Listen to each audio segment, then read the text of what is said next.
एक दिन क्या हुआ, चित्रकूट में एक बार राम जी बैठे थे और सीता जी बैठी थी। एक बार चुनि कुसुम सुहाए, निज कर भूषण राम बनाए। एक दिन राम जी अपने हाथों से, देखिए पति पत्नी के बीच में कितना प्रेम होना चाहिए, ये राम का ये चरित्र आपको बतलाएगा। एक दिन राम जी स्वयं अपने हाथों से पुष्प तोड़कर लाए और पुष्पों की माला बनाए, कुछ छोटी माला कुछ बड़ी माला। और जानते हो क्या किया, राम जी ने अपने हाथों से सीता मैया के गले पे पुष्प की माला पहना रहे हैं। सीता जी के बालों में ना जूड़ा, पुष्प का जूड़ा हमारी माताएं कभी कभी लगाती हैं, आज राम जी सीता माँ के बालों में स्वयं अपने हाथों से पुष्प का जूड़ा लगा रहे हैं। हाँ, और सीता जी के गले पे माला। जानते हैं यहाँ चूड़ी माताएं पहनती है ना, तो छोटा माला बना के राम जी सीता की यहाँ पर कलाई पर भी माला बांधते हैं पुष्प का। छोटा छोटा जो पुष्प था उसकी, बड़े पुष्पों की गले पे, छोटा पुष्प की यहाँ पर व्हाइट कलर का जो मोगरा है, चमेली या चंपा है, उसको बालों में। सीता ही पहिराए प्रभु सादर, लिखा है सीता ही पहिराए प्रभु सादर, बैठे फटिक शिला पर सुंदर। फटिक शिला पर राम सीता बैठे हैं। फटिक जानते हैं, इस फटिक की शिला थी, उस पर राम सीता बैठे थे और प्रेम पूर्वक राम जी सीता का श्रृंगार कर रहे थे। उसी समय जानते हो क्या हुआ, इंद्र का बेटा जयंत वहां पर आया। जयंत ने देखा कि कितना सुंदर श्रृंगार है, सीता माँ सुंदर दिख रही थी। तो गोस्वामी जी लिख रहे हैं कि जयंत ने सीता माँ कौआ बनकर, जयंत कौआ बन गया। चलो सीता को देखते हैं। जयंत, इंद्र का बेटा जयंत कौआ बन गया और सीता माँ के चरणों में चोंच मारा। रामचरितमानस में लिखा है चरणों में चोंच मारा, जबकि वाल्मीकि रामायण में लिखा है, वाल्मीकि जी लिख रहे हैं कि सीता माँ के स्तनों में चोंच मार के कौआ भागा। अब राम जी ने देखा कि राम राम, ये तो बड़ा उद्दंड हो गया है, पराई नारी को यूं चोंच मार के भाग रहा कौआ बनकर। तो राम जी ने क्या किया, एक तिनका उठाया। आज मैं राम का बल आपको दिखाना चाह रहा हूं। राम का बल कितना अद्भुत था। राम जी ने एक तिनका बनाया, तिनका उठाया और तिनके को ही कौए के पीछे फेंक दिया। वो तिनका ब्रह्मास्त्र बन गया और वो जयंत अब दौड़ा, पिताजी बचाओ। पिता बोले राम का बाण कोई नहीं बचा सकता। ब्रह्मा के पास गया, स्वयं शिव के पास गया। शिव ने कहा तुमने मेरा कुछ बिगाड़ा होता तो मैं शायद तुम्हें क्षमा कर देता, पर तुमने मेरे रघुनाथ का बिगाड़ा है, क्षमा कैसे करूं।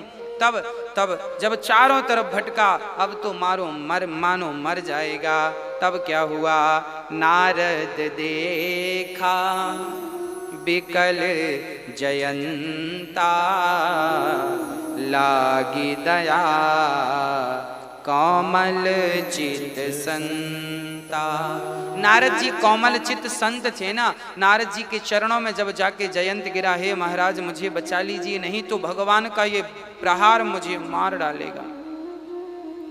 तब नारद जी ने कहा तुम सीता माँ की शरण में जाओ, यदि सीता माँ ने तुम्हें माफ कर दिया तो राम का बाण अपने आप शांत हो जाएगा, अब कोई नहीं बचा सकता। तुरंत सीता माँ के चरणों में गिर पड़ा, माँ मैं आपका पुत्र हूँ, बड़ी गलती हो गई, बड़ा अपराध हो गया, माँ मुझे माफ कर दो। तब माँ ने राम की तरफ देखा, भगवान इसे माफ कर दीजिए। तब जानते हो राम ने कहा माफ तो करेंगे, पर सीता की तरफ इसने नजर उठाई है तो इसकी एक आंख तो फोड़ेंगे। तब राम ने उसकी एक आंख फोड़ दी और वो आंख फोड़ करके और भगवान ने उसे वहां से विदा किया। जो पराई नारी को देखता है नजर उठाकर, परेशान करता है उसे, भगवान उसे यूं ही आंख फोड़ देते हैं उसकी। तूने अपने नेत्रों का दुरुपयोग किया है, इसलिए आंखें हैं तो केवल मेरे रघुनाथ जी के चरणों को देखो, मेरी माँ जानकी के श्री चरणों को निहारो बस।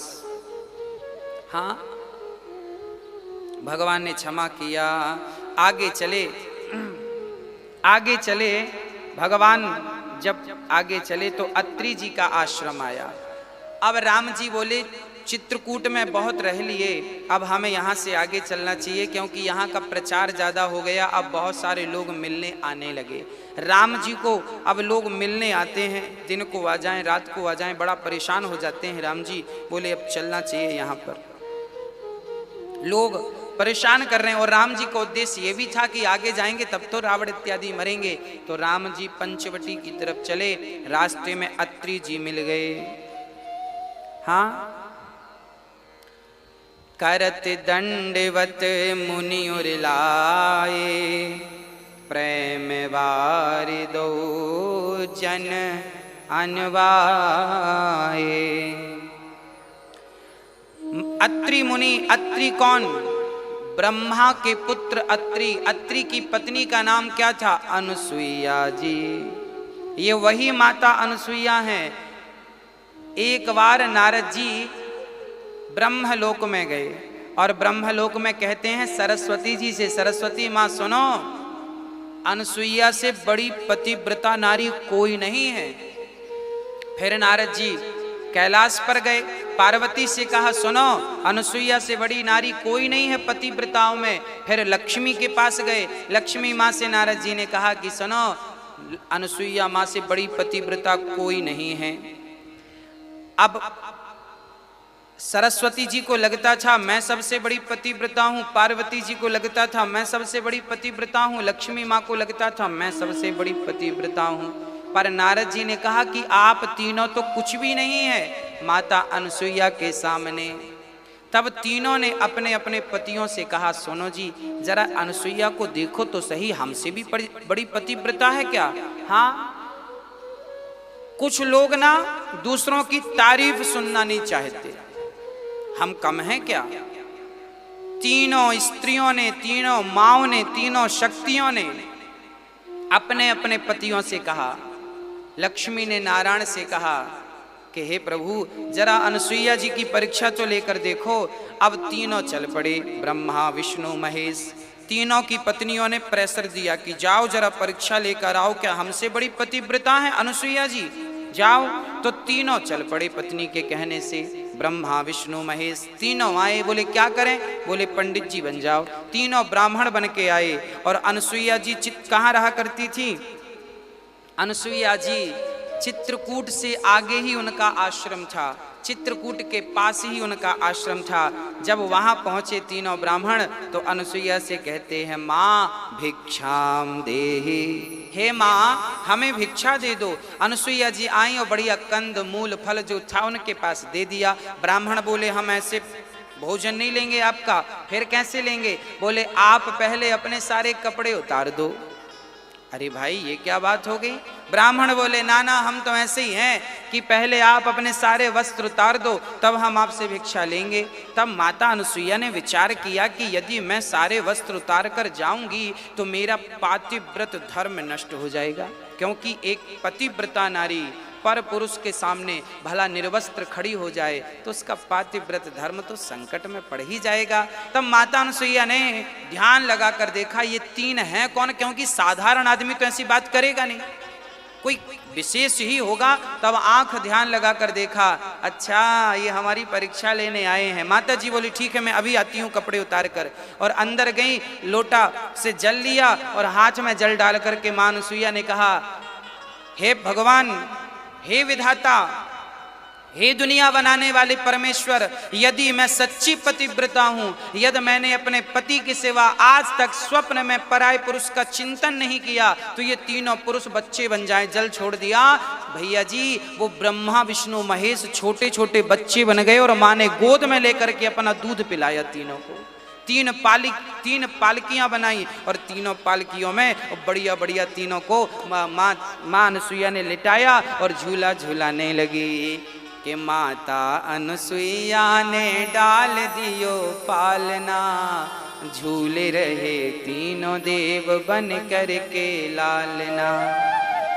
आज इनके भाग्य की हो रही सराहना, झूल रहे तीनों देव बन कर के लालना। आज झूला झूलाती हैं, झूला झूलाती कभी हृदय से लगाती, झूला झूलाती कभी हृदय से लगाती। मां अनसुईया कभी झूला झूलाती कभी हृदय से लगाती, और तीनों को बड़े प्रेम से झूला झूला रही है, प्यार करी। बच्चों की तरह तीनों बिल्कुल बिना वस्त्र के हो गए, और बच्चों की तरह मां ने दूध पिलाया और बढ़िया उन्हें कंदमूल फल खिलाया, छोटे छोटे बच्चे। 1 साल बीत गया, ब्रह्मलोक खाली था, शिवलोक खाली, विष्णु लोक खाली। तीनों घबराई, कहाँ चले गए? हमारे पति गए थे परीक्षा लेने, वापस नहीं आए। तीनों घबराई। तब नारद जी बोले, आप तीनों के पति अब गए आपके हाथ से। तीनों घबराई, महाराज कहाँ चले गए?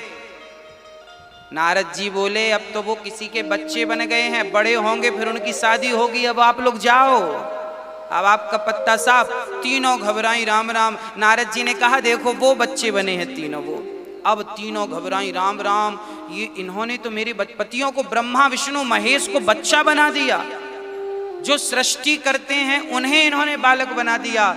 ये सच्ची पतिव्रता है। जब तीनों देवियां शिव, पार्वती, सरस्वती माँ और लक्ष्मी माँ तीनों गईं और अनसुईया जी के सामने हाथ जोड़ती हैं, हे माँ हमारे पति वापस कर दो।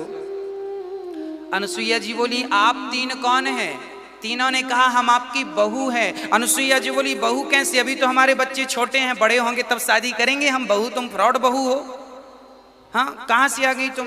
ना ना माँ, हम फ्रॉड नहीं हैं, हम इनकी पत्नी हैं। तो अनसुईया जी बोली, फिर एक काम करो, आप पत्नी हो तो अपना अपना पति उठाओ और जाओ।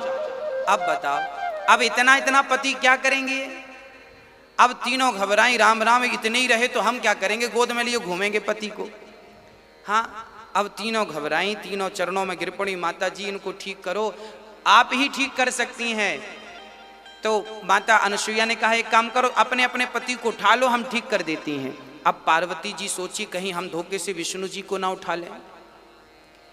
सरस्वती जी सोच रही हैं, हम कहीं धोखे से बहुत, क्योंकि 3 बच्चे एक से थे, तीनों का रंग रूप एक सा था बिल्कुल। अब कौन पहचाने कि इनमें से कौन ब्रह्मा है, कौन विष्णु और कौन महेश है?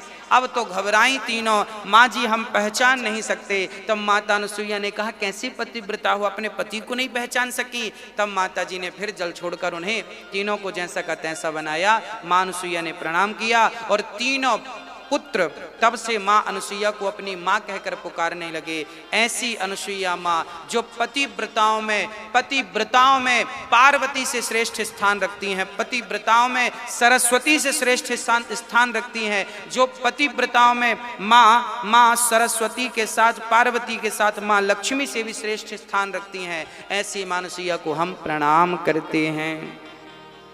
ऐसी पतिव्रता नारी को प्रणाम करते हैं। और अब वहां पर अत्रि जी जब राम को देखते हैं तो राम की स्तुति करते हैं। नमामि भक्ति वत्सलम कृपालु शीश कोमलम भजामि ते पदाम्बुजम अकामिनां स्वधामदम् निकाम श्याम सुंदरम भवाम्बुनाथ मंदिरम प्रफुल्ल कंजलोचनम मदादि दोष मोचनम प्रलम्ब बाहु विक्रमम प्रभो प्रमेय वैभवम निशंग चाप सायकम धरम त्रिलोकनायकम। भगवान अत्रि जी भगवान को प्रणाम करते हैं। अब राम जी बैठ गए अत्रि जी के पास, सीता जी बैठ गई अनसुईया जी के पास। अब जानते हो, अच्छा कहते हैं ना, शराबी शराब की ही बात, शराबियों के पास बैठोगे ना तो बातें काहे की होंगी? शराब की कौन सी वाली बढ़िया है? गंजेड़ियों के पास बैठोगे तो बातें गांजे की होंगी, कहाँ बढ़िया वाला मिलता है। हाँ, आप भक्तों के पास बैठेंगे तो चर्चाएं भगवान की होंगी, कितनी बढ़िया कथा है। और आज माँ अनसुईया के साथ जब सीता माँ बैठी तो अनसुईया जी ने पतिव्रताओं की चर्चा स्टार्ट कर दी। सुनो सीता, इस संसार में सबसे बड़ी पतिव्रता कौन है? तब माँ अनसुईया कहती हैं। सोचिए, आज माँ अनसुईया सीता माँ को पातिव्रत धर्म का निरूपण करती हैं। बोले, धीरज धर्म मित्र अरु नारी आपत्ति काल परखिए चारी। धीरज धर्म मित्र अरु नारी, आपत्ति काल परखी है चारी। अनुसुईया जी कहती हैं, सीता सुनो, पत्नी को चाहिए कि वो अपने पति से बहुत प्रेम करे और पति के सिवा कभी दूसरे पुरुष का चिंतन ना करे। और नारी को तो विपत्ति के समय में परखा जाता है। स्त्रियां जब आपके पास पैसा होगा तब स्त्रियां आपका साथ देंगी, पर पैसा ना होने पर, समय बिगड़ने पर जो स्त्री आपका साथ दे वही हितैषी स्त्री है आपकी। यहाँ अनुसुईया जी कह रही हैं, धीरज धर्म मित्र अरु नारी, आपत्ति काल। धीरज अर्थात धैर्य। आप अपने धैर्य को कब परखेंगे? आप कितने धैर्यवान हैं? अच्छा, आप लोग धैर्यवान हैं या नहीं? आप कितने धैर्यवान हैं ये पता कब लगेगा?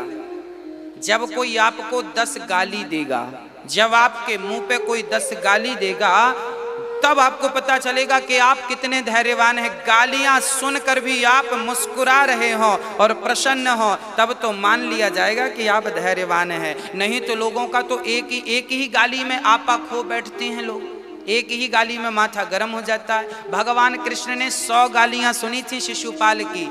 तो विपत्ति के समय पे आपके धैर्य की परीक्षा होती है। जब सामने वाला गाली देता है ना, तब पता चलता है कि आप कितने धैर्यवान हैं या केवल स्वांग रचा रहे हैं। तो धैर्यवान कब पहचाने जाएंगे? जब सामने वाला कोई आपको आपकी आलोचना करे, गालियां दे, फिर भी आप प्रसन्न रहे। इसका तात्पर्य यह है कि किसी की आलोचना करने से, किसी की गालियां देने से आप पर उस गाली का कोई प्रभाव नहीं पड़ना चाहिए।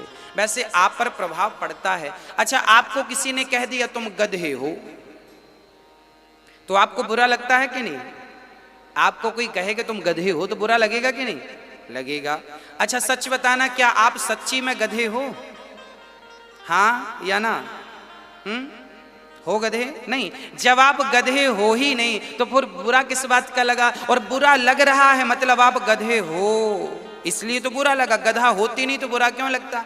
अच्छा चलिए, मैं आपसे कहता हूं, आप सारी स्त्रियां सीता हैं और सारे पुरुष राम हैं, क्या मेरे राम कह देने? मैं कहता हूं आप सारे पुरुष राम हैं, सारे पुरुष विवेकानंद हैं, क्या मेरे कहने से आप राम हो गए? क्या मेरे कहने से आप विवेकानंद हो गए? क्या मेरे कहने से आप सीता हो गई? क्या मेरे कहने से अनुसुईया हो गई? नहीं। यदि मेरे कहने से आप अनुसुईया ना हो सकी, मेरे कहने से आप राम ना हो सके, तो किसी के गधा कहने से आप गधा क्यों हो जाते हैं? इसका मतलब बुद्धि गधों जैसी है, इसलिए बुरा लगता है लोगों को। इसलिए धैर्यवान बनिए। कोई गाली दे, आलोचना करे, करने दे, ये तेरा स्वभाव होगा। हम तो रास्ते से जा रहे थे पर बबूल का कांटा पांव में चुभ गया। हमने कहा क्यों? तुम क्यों चुभ गए? तो बबूल बोला हम बने ही चुभने के लिए। बबूल बोला कि हम तो बने ही चुभने के लिए हैं। तो जो व्यक्ति बना ही गाली देने के लिए है, जो व्यक्ति बना ही दुष्टता के लिए है, जब वो दुष्ट अपना दुष्टता का स्वभाव नहीं छोड़ता, तो तुम सज्जन लोग अपनी सज्जनता का स्वभाव क्यों छोड़ देते हो? इसलिए कभी भी अपनी सज्जनता नहीं त्यागनी चाहिए। एक संत गंगा स्नान करके आए, एक दुष्ट व्यक्ति उनके ऊपर थूक दिया। संत गए जल्दी, फिर नहा के आए, संत को फिर दोबारा थूक दिया। तीसरी बार आए, व्यक्ति ने फिर संत के ऊपर थूक दिया। संत फिर गंगा नहा के आए, 100 बार उसने संत के ऊपर थूका। शिष्यों ने कहा गुरुजी आज्ञा करो, उसकी हड्डी पसली तोड़ देते हैं, आपके ऊपर थूकता है। तब संत ने कहा कि देखो, आज इसकी कृपा से आज ये थूकता नहीं तो आज मुझे 100 बार गंगा स्नान करने का फल कैसे मिलता? ये अपना काम कर रहा है, मैं अपना काम कर रहा हूं। वो थूकने वाला व्यक्ति जब ये बात सुना तो पानी पानी हो गया। आप किसी को बदलना चाहते हैं तो कहकर मत बदलिए, अपने स्वभाव से बदल दीजिए, अपने स्वभाव से बदल दीजिए, फिर देखिए आनंद ही आनंद है। तो धैर्य कैसा हो? धीरज धर्म। आपका धैर्य विपत्ति के समय में पहचाना जाएगा। कौन? बोले आपका धैर्य, धीरज, आपका धीरज धर्म। आप कितने बड़े धर्मात्मा हैं, आप एक दिन भोजन ना करें और दूसरे दिन आपके सामने थाली आए तो आप क्या करेंगे? थाली पर टूट पड़ेंगे, जल्दी जल्दी खाओ, कल से भूखे हैं हम, कुछ खाना को नहीं मिला। अरे भाई, अच्छा आप एक पूरा दिन कुछ नहीं खाए, आज आपने कुछ नहीं खाया, कल आपकी थाली पे बढ़िया खीर पूड़ी सब्जी दाल चावल सब्जी रोटी बढ़िया सज करके रसगुल्ला रबड़ी रसमलाई आए, आज दिन भर आपने कुछ नहीं खाया और कल आपके सामने जब भोजन की थाल आए उसी समय कोई सामने दीन दुखी खड़ा हो जाए, भैया जरा हमें भी कुछ दे दो, हमें भी 2 रोटियां दे दो, तब आप क्या कहेंगे? तब आप कहेंगे हम तो दिन भर से भूखे, हम और है इतना ही भोजन, इतना ही है, तो क्या आप देंगे? यदि आप देते हैं तो आप धैर्यवान हैं, आप महान हैं, नहीं तो अक्सर लोग अपना पेट पहले भरते हैं। आपके द्वार के बाहर कोई बैठा हो ना तो आप द्वार बंद करके खीर पी लेते हैं, खीर खा लेते हैं, द्वार खोल के देखना भी पसंद नहीं करते कि बाहर कोई भूखा प्यासा है या नहीं। तो जब आदमी के पेट में भूख होती है ना तब पता चलता है कि कितना धर्मात्मा है। पेट भरा है तब तो सब दान पुण्य कर रहे हैं, पर पेट खाली हो। राजा रंती देव 64 दिन से भूखे थे, उसके बाद भी जब सामने चांडाल कहता है कि हमें भूख लगी है, राजा रंती देव ने अपनी 64 दिन की भूख थी बंदे के अंदर, उन्होंने भूखे रह करके चांडाल को पेट भर के भोजन दिया, उनके बच्चे ने भोजन दिया, पत्नी ने भोजन दिया और 1 गिलास पानी बचा पीने को। अंत में जब वो पानी पीने लग गए तो कुत्तों, चांडाल ने कहा हमारे कुत्ते प्यासे हैं, तो पानी कुत्तों को पिला दिया। 64 दिन बाद भोजन मिला था और आज पानी भी नसीब नहीं हुआ और थाली से खिसका दी, तब भगवान प्रसन्न हो गए। वाह, आपने विपत्ति के समय भी आपने अपने धर्म का निर्वाह किया है, आपने विषम परिस्थिति में भी अपने धर्म का निर्वाह किया है। मित्र, सुख में बनते मित्र जो ऐसे मित्र अनेक, दुख में बनते मित्र जो वो लाखों में एक। जब जेब में पैसा हो ना तो मित्र लाखों होते हैं और जेब खाली हो तो अपने भी निकाल देते हैं। जो विपत्ति में आपका साथ निभाए उसी को अपना अच्छा मित्र मानिएगा। मित्रों की पहचान भी विपत्ति में हो जाती है। हाँ, ये विपत्ति ना होती तो अपने पराई की पहचान ही ना होती, कौन अपना है कौन पराया है। और चौथे नंबर पे गोस्वामी जी स्त्री को रख रहे हैं, नारी धीरज धर्म मित्र और नारी। नारी को भी विपत्ति के समय में परखा जाता है। पति के पास पैसा हो तो बहुत सारी नारियां होती हैं कि बढ़िया रहती हैं, पर जरा समय खराब हो जाए ना तो पत्नियां भी चली जाती हैं मायके। जब समय अच्छा है तो बुला लेना, अभी हम जा रही हैं। जो नारी विपत्ति के समय भी अपने पति का साथ निभाए उसे पतिव्रता मानना चाहिए। वो नारी पूजनीय है, वो पतिव्रता नारी है, इसलिए वो नारी उल्टा है जो विपत्ति के समय अपने पति को छोड़कर चली जाती है, और जो विपत्ति के समय में भी अपने पति का साथ देती है वो पतिव्रता नारियों में से एक नारी है। तो आपको भी पतिव्रता बनना है। यहाँ अनसुईया जी ने सारे विभाग कर दिए, ये अलग, ये ऐसा सबकी परिभाषाएं दे दी। और माता अनसुईया सीता जी से कह रही हैं कि वृद्धि रोग बस जड़ धनहीना, अंध बहिरे क्रोधी अति दीना। पति कैसा भी हो, अंधा हो, लंगड़ा हो, बहरा हो, काना हो, कैसा भी हो, पर नारी को कभी अपने पति का त्याग नहीं करना चाहिए। पति कैसा भी हो, अंधा हो, लंगड़ा हो, काना हो, शादी के पहले लड़की के माँ बाप को विचार कर लेना चाहिए। और लड़की एक बार शादी के पहले लड़की से भी पूछ लेना चाहिए कि बेटी हम तेरे लिए ये लड़का पसंद कर रहे हैं, क्या तेरी राजी है, तेरी मर्जी है। एक बार लड़की से जरूर पूछ लेना चाहिए माँ बाप को। हाँ, एक बार जरूर लड़की से सलाह ले लेनी चाहिए कि बेटी हम देखो तुम्हारे लिए ये लड़का लाए हैं, जरा तुम बातचीत कर लो, 2 मिनट समझ लो बेटी, तुम्हें जिंदगी गुजारना है। तो जैसे पहले जमाने में ना लड़की अपने लिए वर चुन लेती थी, 100 बैठ जाते थे और माला लेके लड़कियां जाती थी, देखती थी कौन ठीक है कौन ठीक है, जो ठीक लगा माला पहना दिया, वो उसका पति। स्वयंवर ऐसा होता था पहले। पहले के जमाने में भी, आज के हजारों साल पहले भी लड़की के मन का ही पति चुना जाता था। आज भी पिता का कर्तव्य है कि आप अपनी बेटी से कहें कि हमने तुम्हारे लिए ये लड़का चुना है, क्या तुम्हें पसंद है। हाँ, लड़कियों को लेकर भागना नहीं चाहिए, हमारी बहनों को लेकर भाग जाएं। हाँ, माँ बाप से कहें कि हमें ये पसंद है, यदि माँ बाप को लगेगा तो वो आगे कदम बढ़ाएंगे। तो माँ बाप का कर्तव्य है कि वो बेटी से कहें कि ये लड़का है तुम्हारे लिए। इसलिए लड़की के लिए लड़का अंधा नहीं होना चाहिए, बहरा नहीं होना चाहिए। पहले देख लो, ठोक बजा के, अंधा तो नहीं है, लंगड़ा तो नहीं है, बहरा तो नहीं है, काना तो नहीं है, गूंगा तो नहीं है। बाद में लड़की फिर यदि गूंगा बहरा है, लड़की यदि राजी है कि ठीक है चलेगा हमें, तब फिर कोई दिक्कत नहीं है। पर जबरदस्ती लड़की बड़ी सुंदर है और लड़का गूंगा दे दिया तो बेचारे फिर माँ बाप को भी पाप लगेगा। शास्त्र ये भी कहता है कि माँ बाप यदि समझकर शादी नहीं करते बेटी की तो उन माँ बाप को भी पाप लगता है। आपने विचार करके क्यों नहीं किया? आप माँ बाप थे, आपने अपनी बेटी को अच्छा वर क्यों नहीं दिया? हाँ, इसलिए लड़की की पद्म पुराण में लिखा है, लड़की गोरी है तो लड़का भी थोड़ा सा गोरा ही होना चाहिए, लड़की सांवली है तो लड़का सांवला चलेगा। मतलब 19-20 हो, 1 और 20 ना हो, लड़की 20 है हो, लड़का 1 है, ऐसी जोड़ी नहीं होना चाहिए। माँ बाप को चाहिए कि अपनी बेटी के लिए वही लड़का ढूंढें जो उससे हल्का फुल्का मैच करे। हाँ, मैच करे, रंग रूप भी अच्छा हो। लड़की सुंदर है तो लड़का भी सुंदर हो, लड़की काली है तो लड़का भी काला चल जाएगा।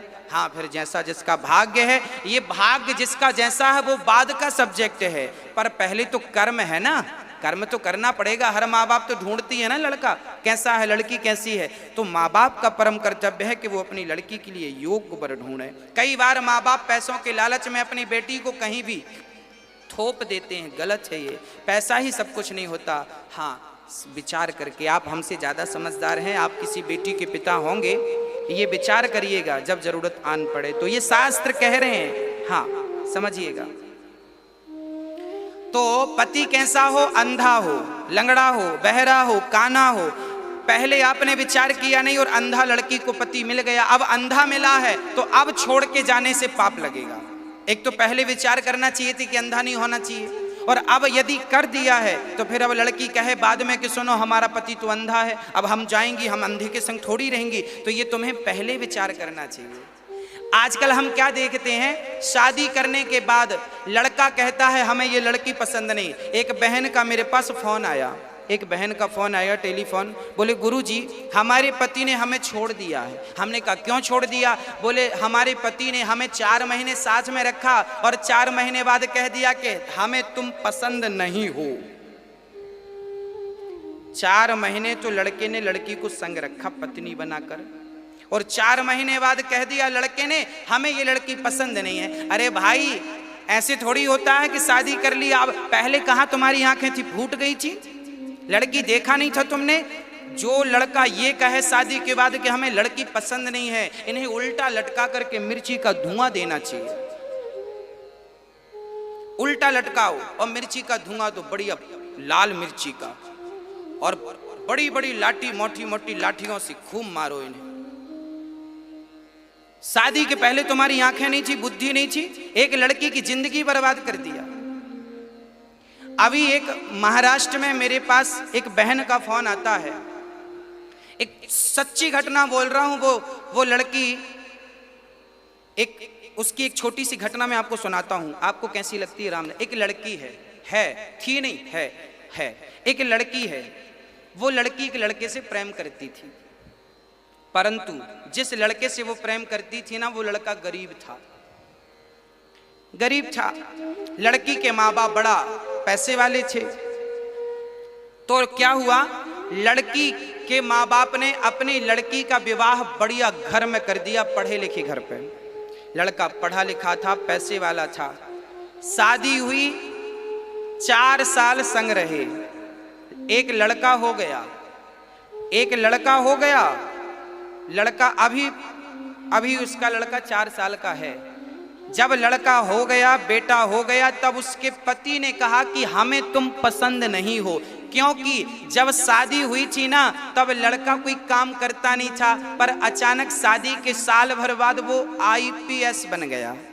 बड़ा अधिकारी बन गया। अब जब वो आईपीएस बन गया, बड़ा पद बड़ा कद हो गया, तो जानते हो पत्नी से क्या कहा, अब हमें तुम पसंद नहीं हो, हम अपने हैसियत की ढूंढेंगे, अपने लेवल की ढूंढेंगे। उस लड़के ने उस लड़की को तलाक दे दिया। चलिए यहां तक तो आपको समझ में आया। वो लड़की घर आ गई अपने माँ बाप के पास। अब माँ बाप ने क्या किया कि माँ बाप ने, अब वो लड़की अभी भी उस लड़के से प्रेम करती थी और वो लड़का भी उस लड़की से प्रेम करता है अभी भी। फिर लड़की के माँ बाप ने क्या किया, फिर लड़की के माँ बाप ने क्या किया, उस लड़की का विवाह फिर दूसरी जगह कर दिया। लड़की कह रही है कि हमारा विवाह मत करो। लड़की के पिता जानते हो, आज लड़की सोकर उठी तब माँ बाप बोले तैयार हो जा, तेरा आज विवाह है। आज लड़की सोकर उठी तब माँ बाप ने कहा तैयार हो जा, आज तेरा, उसे बताया ही नहीं गया कि तेरा विवाह है। फिर भी लड़की ने सोचा कि मेरे बाप की इज्जत ना चली जाए, बाप यदि कहता है तो ठीक है, फिर भी शादी कर ली। दूसरी